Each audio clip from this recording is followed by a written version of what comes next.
Week before Election Day, many ballots already turned in, but campaign staffers say this is actually their busiest time of this election season.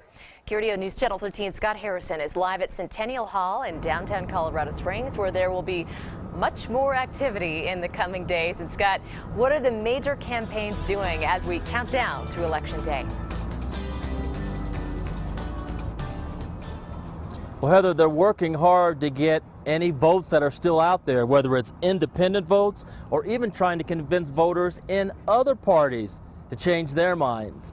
We went with the two major parties today, and let's show you some video of the time we spent with them this afternoon. Now, they're doing what's called the ground game, using traditional approaches of making calls to voters and reminding them to vote, or suggesting that they register to vote if they haven't already, also putting in a pitch to their own candidates. Now, the ground game also includes candidates and volunteers knocking on doors, walking on sidewalks to talk with voters and sway them if they're undecided.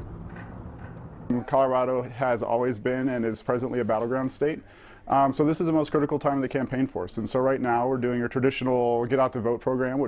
And so it's important for us to get out and talk to the voters. And I have to tell you, one of the best things about campaigning is meeting people and talking with them. 8 or 10 years, different campaigns. Why do you do it? Well, because I think it's important that the right people end up in the right jobs.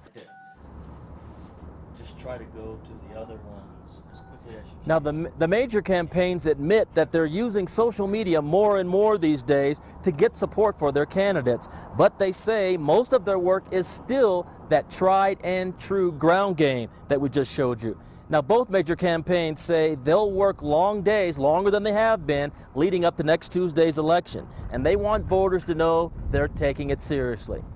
Reporting live at Centennial Hall in Colorado Springs, Scott Harrison, KRDO News Channel 13. Scott.